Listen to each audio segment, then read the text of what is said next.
been saying the same things now, so I'm going to move us along to the next agenda item. Economic development update. Mayor and Council, I've left you some notes at your places.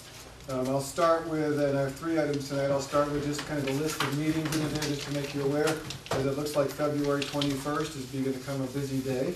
The DDA and the URA will both be meeting that day. The URA decided to align their meeting and have it follow immediately after the DDA's meeting. So those will both be occurring on the 21st of February at 4 o'clock and 5 o'clock here in this room. Mostly to mention the state program managers meeting again. That also is the morning of February 21st.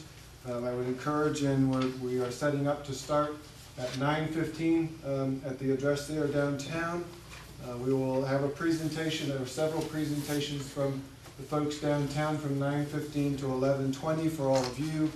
We'll have a short break at 11:30, then there will be a presentation by myself and some other folks to the program managers and other elected officials, state officials that show up.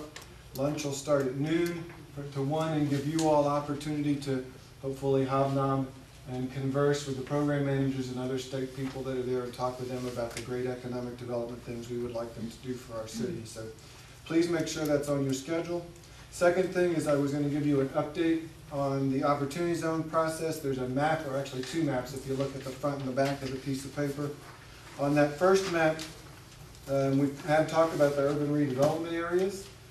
This is a map that shows both the city's urban redevelopment areas and the CID's urban redevelopment areas. And as a quick summary, you'll remember that the city had 4 urban redevelopment areas. You'll see the orange one to the north. It is in that kind of green striped area. That is an area that's ineligible for opportunity zones, so that first redevelopment area is also ineligible for opportunity zone designation. The second designation was the town center area. It's that green to the kind of center and right in the middle there where it says Snellville. The third area was the green to the left, and you can see that there's a good chunk of that the CID as well has identified inside its redevelopment area. And that general area is all of the area declared either a redevelopment area either by us or by the CID. And you'll also just notice, and I'll point out that that whole entire area is available for an opportunity zone to be established in. It is not in that green and white hashed area. And finally, we developed, there's a 4th redevelopment area, that purple area to the south. It also is available for opportunity zones, and the consultant is considering it. If you'll turn over the page and look at the map on the back, it's a blow-up of that larger area that's our town center area. And you'll notice I've tried to make at least some hand additions to that map. There were a couple of properties that the consultant, as he was looking at them, mislabeled, and so we'll get those included back in. He had labeled the police department as part of a parcel that could be part of the opportunity zone. It can't be, but he also did not label. There are other opportunities there for those that wish to pursue them. You are provided. But he also did not label the kind of office condos that were just to the east of that. So we'll switch those 2 over. There's a few properties around where the Burger King was next to the cemetery, and then there's the property where those office condos are off of Wisteria Road. So those will be included. I believe, as I've looked at it, that includes all the key properties. I would encourage you, although you don't need to in detail, take a look at that map. And if you just see one that you think I need to look at again, remind me. But to summarize, anything that's in dark blue or that kind of orange, solid kind of orange-brown color, those are the properties that will be included in the opportunity zone. Okay? The only thing that won't be is those that have that more of the light white and blue stripes. So let me stop there and see if there's any questions before I go on to my third and last piece of my report. Those opportunity zones, are you advertising this out to these zones, or these sectors, or these areas that are marked in different colors, so they can meet separately with you, or how are you giving that information out besides the toolbox? Well, right now they are not designated, and if I didn't answer your question, tell me, Mike, but right now they're not designated as opportunity zones. We're still in the process of getting them that way. Once they're identified as opportunity zones, Mr. Sanders and I have talked about some ways to notify, and we looked at a brochure that another community did. We will make sure that the businesses are very aware that the opportunity exists for them.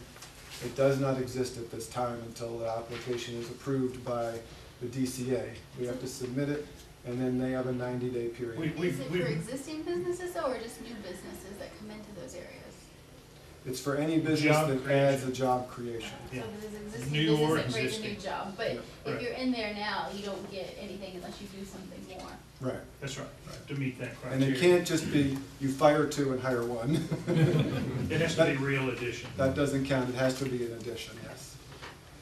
The good thing about it It might is, be, you don't know about the two that they got rid of. yeah, well, that's true, but they may not qualify for the opportunity zone designation. The good thing about it is it does accommodate retail as well as all the other kinds of job classes. So it will be a real benefit to our businesses in that area once we get the designation. And just to say it, it is retroactive. So even if we don't get this until July, any position that was added since January 1 of this year will count toward that growth. And we have met with the Bleakley firm, and they will be including both, we will have applications for both zones. The RCBD, the extension of the CID OZ will be easier for them, but they're also going to include the Lenora Church area at no extra charge in the contract. We made sure of that, so it will all go in. Any other questions about the OZ, Mayor? Council members? What does Bleakley do? Handle the interface? Excuse me? What does Bleakley actually do? Handle the interface or just? They put the application together. They know all of the criteria that DCA expects in an application, and they do a good job of smoothing the way for approval. Yeah, they are doing everything from data research, proper parcel information to submission to the application to approval. We've provided a little bit of support, but it's they're carrying the water, basically. And it is individual parcel information. They've got to dig. It's a lot of work on their part, but they're doing a good job, and they've done this numerous times throughout the county and the state. This is something it's part of their tools that they do.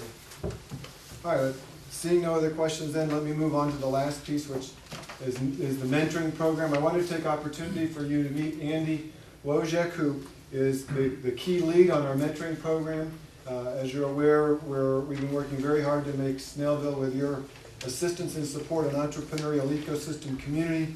We've been tying in a lot of resources from the small business development centers to the local library down in Lenora Church, to the SCORE organization initially. And I wanted to give Andy an opportunity for you all to meet him and for him to share just a little bit about what the current status of the mentoring program is. So, Andy? Yeah, Andy Wojciak.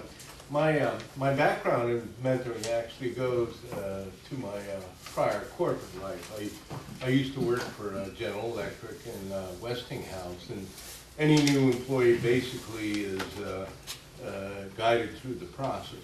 We're very fortunate in Snellville because under the Office of Economic Development, we're setting up the right environment to not only allow new entrepreneurs, but existing small businesses to get advantages from the city and the environment.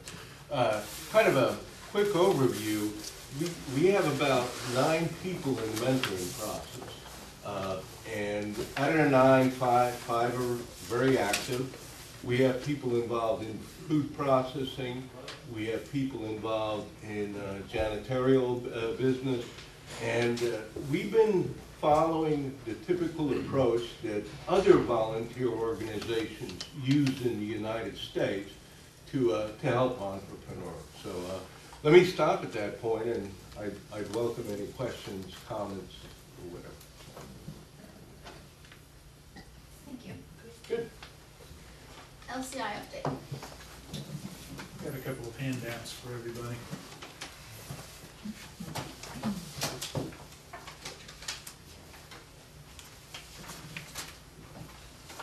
While we're handing them out, I think one other thing on the Johnson thing I'd like to ask about, I'd like to ask council, through this process, I sent out about 426 mailings, and the postage was about $189. It was $189. I'd just like to see if there's no objections from anyone on council that I submit that to our council fund to get reimbursed for the postage on those envelopes. Do we have a problem? I do. Got receipts? Okay, can I ask what you're talking about? I think you've given some opinions here that would possibly be liability for the city. I don't know. You've sent this out as official mayor pro tem from the office, and I think I got mine today, and it's with a city hall return address, and you're giving allegations against a contractor that if are false, that would set the city up for potential liability. I think I you're have entitled to to your check out. opinion, but, I had it checked out for liability, I'm just totally for liability. You know, again, these are what I believe. right, but These you're are my sending things. something out in an official capacity that you didn't have the I'll authority pay the to send postage out. man. I expected that from you, by the way. I just want to get it on video. You bring up an ethics allegation against a fellow council member, and then you do the same thing and don't expect anything in current council members always, so I guess I have no that's idea what what you're talking about. Moving No on, idea what you're LCI report. You have two documents. One is the current budget in the state transportation improvement plan. You can see that even with the changes in the project, and I met with our new project manager last week, the total budget is still at a little over $3.9 million. And the 80% federal share is a little over $3 million. The other form you have here is our status, basically. Trying to put all the numbers together. And it's broken down into, the total project is broken down into 4 phases, right of way. Currently, we have spent a little over $1.3 million on property. Appraisal costs have been a little over 66, for a total of 1,385, and that 80% reimbursement number, 1.108, I did confirm with Ms. Stovall Dixon, and she is expecting a drawdown in the next week, and that amount should be eligible for reimbursement. So that's the 1.1 million that hopefully we'll get in the next few weeks. Looking at construction, obviously has not taken place yet. The hardscape, we have an estimate from our consulting engineer of $945, $115.97. That does not include lighting. Lighting, you'll notice, has an asterisk, and we'll talk about that note. But if we stretch the fixtures 100 feet, had a 100-foot separation between fixtures, we would need 46.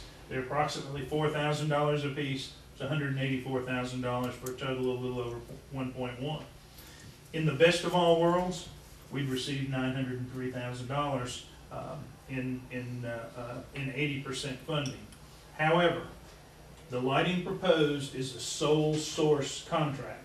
We wanted to maintain the existing fixtures coming from the town green throughout this project. I talked to Ms. Stovall Dixon. She will have a letter of request to the Federal Highway Administration to approve that sole source vendor. That doesn't always get approved, but I feel like she'll fight for us. So there is a possible $147,200 difference there. Hopefully we will receive the full 80% of that 184, but there's a possibility that that will be turned down and we become responsible for the full 184. I'll keep you updated on that. PE, no problem with the plans and construction management. We estimate about $52,000. We should receive 80% of that as it occurs. Utilities, another issue that all of y'all have helped me with. Trying to get up to speed on a project like this when there is not a lot of documentation around has been kind of difficult. But look at the utility budget. Underground, we have pretty much confirmed at $897,733. We have estimated 5% for service connections. When you go in and do underground, you've got to change individual services for all of the businesses along the route. We estimated about 5%, 45,000, comes up to 942. Once again, you see an asterisk there. In the best of all possible worlds, we would receive 80% of that 754. It is within the total TIP budget. And I made a strong argument to our project manager that we needed to move some of the construction money into utilities to fund that full 80% of the utilities. Do not have a response yet. As you can see in that TIP budget, there is $551,000 for utilities, which means 80% would be $440. That would be the second best option if they would keep that $440 in there. Because DOT, as a rule, does not pay for utilities. Zero is also an option, but after talking to the project manager, I think at the worst, we'll get that 441 back. We're pushing for the full 80%. So if we look at the total project budget remaining, we're at a little over $3.5 million. 80% would be 2.8. The total STIP budget is still at 3.9, and the 80% easily covers that 2.8. That was my argument to Ms. Dixon. We started out kind of on a little bit of a rough patch. It turned out she owned a home in a neighborhood that a SPLOST project in Henry County, a road was going right through the middle of her neighborhood. She looked familiar. I didn't recognize her from the public hearings that were held down there, but we got over that. We got over that, and so she is. I really think she's going to be a good advocate for us.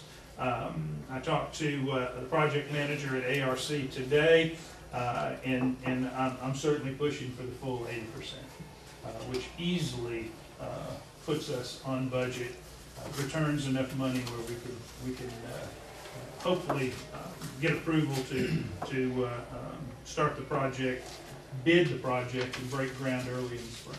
So if we don't get, so the 701,861 is what we'll owe if we do the full 80%. That's correct. And so if we don't get it, we're looking at possible anywhere from $150,000 to $500,000 extra. It could be 147 for the lighting, plus an extra the difference between the 80% of the utilities and the 440. And what do we have? What do we currently have budgeted? With the reimbursements that we expect here, plus the I think there's 422 in capital projects, the project can still be funded. But I will have those exact numbers for you, hopefully by the next meeting. Anybody have any additional questions? Okay. We'll reconvene at 7:30 in council chambers. My pleasure.